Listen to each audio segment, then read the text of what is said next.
पाकिस्तान ये मुल्क अपने पैरों पे खड़ा क्यों नहीं हो पाया? 75 साल के अंदर मैंने दुनिया को तरक्की करते देखा है, हम तरक्की क्यों नहीं कर पाया? अस्सलाम वालेकुम जवाद भाई। वालेकुम अस्सलाम। कैसे हैं आप? मैं बिल्कुल। Thank you for joining us on this walk. Thank you. ये वॉक ऐसी है कि 75 साल तक चलते ही आ रहे हैं। Thank you for inviting me. Allah करे कि आगे जाके वॉक खुशगवार हो जाए, आमीन। लेकिन अल्लाह भी उनकी मदद करता है जो अपनी मदद आप करते हैं। अच्छा जवाब, सवाल पूछता हूँ मैं आपसे। जी सर। ये बताएं, 75 साल हो गए हमको, आम आदमी है ना, उसके हालात मैंने माड़े ही देखे हैं, माड़े के हालात बद से बदतर देखे हैं, और यानी कि गरीब आदमी वो डूबता चला गया है। एक मेहरान जो ले सकते थे हम 3 लाख में, 2 लाख के अंदर, आज से 20 साल के अंदर वो हम 24 लाख पे चले गए हैं। 2 से 24 तक का सफर ये बड़ा तेज हुआ है, और हमारे हालात, जो लोग थे अमीर, वो अमीर से अमीर तर हो गए। जो सरकारी मुलाजमत में आया वो भाईजान बाहर उसके बंगले हो गए और पता नहीं क्या क्या बना लिया, कितनी जमीनें पाकिस्तान में उसको मिल गई। और जो बंदा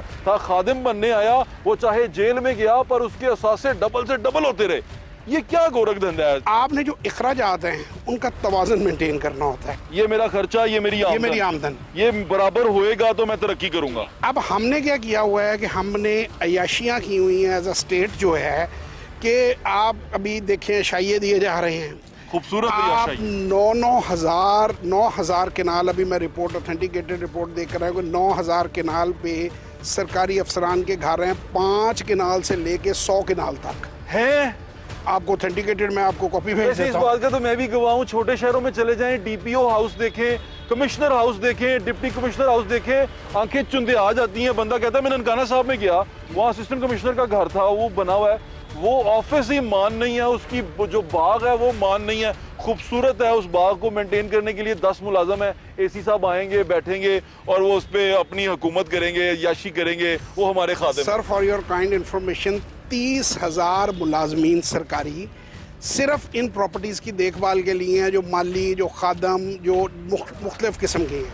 अच्छा। हाँ, आप वो 30,000 मुलाजमीन जिनको 5.10 अरब रुपया सालाना जिनका खर्चा है, उनका और कोई सरकार में काम नहीं है, कोई कुछ वो और नहीं कर रहे, वो बस इस घर को मेंटेन कर रहे हैं।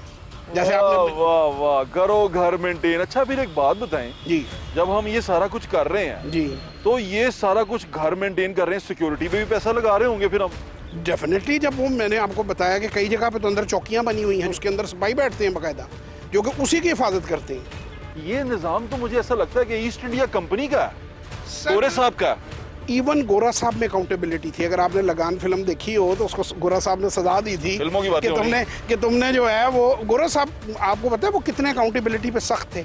East India company was a listed company on stock exchange, और उसका प्राइम ऑब्जेक्टिव पैसे कमाना था। वाह वाह वाह। Queen was the chairman. और ये सोचें कि यहाँ पर तो एसी अरबों रुपया लेके दौड़ जाता है। सर वो इसलिए दौड़ जाता है ना कि अकाउंटेबिलिटी कोई नहीं है। मैं ये देख रहा हूँ कि आप on the verge of collapse हैं। आपका जो सर्कुलर डेट है वो तकरीबन 4,000 अरब रुपए के करीब पहुँच गया है। जो कमिश्नर हाउसेज हैं या सरकारी मुलाजमीन के घर हैं, जो बहुत बड़े बड़े अफसरान के, हमारे खादमों के, हमारे मुलाजमों के, हमें जो सर्विस देते हैं, उनके घर हैं, वो देखने से ताल्लुक़ रखते हैं। उनको जो आसाइशें मिलती हैं, गाड़ियाँ मिलती हैं, पेट्रोल मिलता है, वो उसका हिसाब ही आप नहीं ले सकते। आपको समझ नहीं आएगी, आप एकदम फंस जाएंगे कि हुआ क्या है। दुनिया में पेट्रोल पाकिस्तान में 500 रुपये लीटर हो जाए, 1000 रुपये लीटर हो जाए, उनके लिए जो पेट्रोल की मद है हुकूमत पाकिस्तान ने उनको देना ही देना है। रियासत पाकिस्तान उनको वो पेट्रोल देगी। कभी पेट्रोल का बहरान सरकारी मुलाजमीन के लिए नहीं आएगा, खादमों के लिए नहीं आएगा, हमारे सर्विस प्रोवाइडर के लिए नहीं आएगा। जो अजाब आएगा वो हम पे ही आएगा, इस तरह का बहरान आएगा हम पे ही आएगा। हमने ही रोटी अपनी जो सी है 1 से आधी करनी है, हमें ही मुर्गी किलो से आधा किलो खानी है, इन्होंने कुछ नहीं करना। सर आप, मैं मतलब माजरत के साथ यहाँ पे कहूँगा, कई ईसाइयों में मैं खुद भी शामिल हुआ, जब इनवाइट करते हैं नहीं, वो तो देखें आपको भी कोई दोस्त बुलाएगा, आप चले जाएंगे, लेकिन वहाँ पर जिस तरह मैंने देखा है ना कि जिस तरीके की पार्टियाँ चल रही हैं, नोबडी बॉदर्स, नोबडी केयर्स। देखें यहाँ पे कायदे आज़म का एक आप याद रखें कॉल कि उन्होंने कहा जी मीटिंग्स लंबी हो जाती हैं तो चाय का कोई इंतज़ाम होना चाहिए। तो कायदे आज़म ने कहा कि मैं पाकिस्तान के ख़जाने पे बोझ नहीं डाल सकता, जिसने पीनी है घर से पी के आए या थर्मस में लाए वो बैठ कर पिए। ये है कायद। जवाब भाई मुझे आप छोटा सा सवाल का जवाब दें। जब रियासत पाकिस्तान पैसा हमसे भी इकट्ठा करती है, हमें फाइलर बनाती है, हमसे जो हम तनख्वाहें लेते हैं उसमें से पैसे लेती है, जो हमें GST लगाती है, जो हम दुकान में चीजें खरीदते हैं उस पे लेती है, इनकम पे लेती है, प्रॉपर्टी पे टैक्स लेती है, सारे पैसे इकट्ठे करने के बाद वो बाहर से वो पैसे भी लेती है। वो इतने पैसे का करती क्या हमें एजुकेशन का बहुत वसी निजाम बिछा हुआ है पूरे मुल्क में कि लोगों को फ्री एजुकेशन मिल रही है और टॉप क्लास एजुकेशन मिल रही है, टॉप क्लास असातिज़ा रखे हुए हैं, टॉप क्लास वो फीसें ले रहे हैं, तनख्वाहें ले रहे हैं रियासत पाकिस्तान से, जिस वजह से रियासत पाकिस्तान को पैसा चाहिए। रियासत पाकिस्तान ऐसे अस्पताल चला रही है और दवाइयाँ मुफ्त दे रही है, किसी भी बीमारी का इलाज मुफ्त हो रहा है, कोई पैसा देना नहीं पड़ रहा, क्योंकि रियासत पाकिस्तान ये इतना पैसा हमारी सेहत पे लगा रही है। रियासत पाकिस्तान क्या हमें इतनी सिक्योरिटी दे रही है कि हमारे लिए इतने पुलिस वाले रखे हुए हैं और वो हमारी ड्यूटी कर रहे हैं और हमारी जानो माल को महफूज बना रहे हैं कि रियासत पाकिस्तान को इसलिए पैसा चाहिए। क्या ये 3 काम जो मैंने बताए हैं, जानो माल की हिफाजत, सेहत के बुनियादी सहूलतें वो और तालीम, बेहतरीन तालीम के मराकज़ कायम करना, ये तीनों चीज़ें रियासत पाकिस्तान कर रही है अपने अवाम के लिए? बिल्कुल नहीं कर रही। देखिए बड़ा सिंपल, मैं इसको बड़े आसान अल्फाज में समझाता हूँ। रोने को दिल कर रहा। जैसे आपकी सैलरी आपके घर आती है, फर्ज करें हम हाइपोथेटिकली 100 रुपया सैलरी कह देते हैं, तो जैसे ही सैलरी पहुंची आपने 80 रुपए का तो आईफोन खरीद लिया आपने। ये मैं रियासत की मिसाल ही दे रहा हूँ, अल्ले तल्ले करते हुए चाइना के फोन रखे हुए हमने, आईफोन अल्ले नहीं, मैं आपकी बात नहीं कर रहा। जो रियासत पाकिस्तान है, देखें आपकी रियासत पाकिस्तान के पास 80 वजीर क्या कर रहे हैं। IMF से जो 6 महीने पहले डॉक्यूमेंटेशन हो जानी थी वो आज आखिरी दिन तक नहीं हुई। वो ज्यादा कंसर्न है, ये कम है।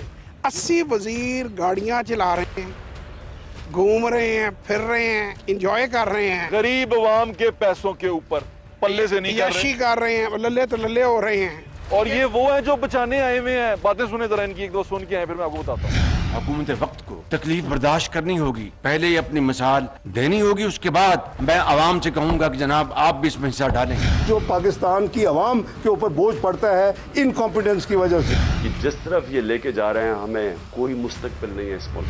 मैं रिप्रेजेंट कर रहा हूँ एक आम आदमी को, सड़क पे बैठा हुआ है, जमीन पे बैठा हुआ है, उसको रिप्रेजेंट कर रहा हूँ, उससे मिल के आया हूँ। बिल्कुल ठीक। ये डेप्ट बता रहे हैं, GDP बता रहे हैं, ये गर्दिशी कर्जे, ये सारी चीज़ें, ये गोरख धंधा है मेरे लिए और मेरे सुनने वालों के लिए। मैं समझ नहीं पाता इसको, मुझे सिर्फ इतना पता है ये देने हैं।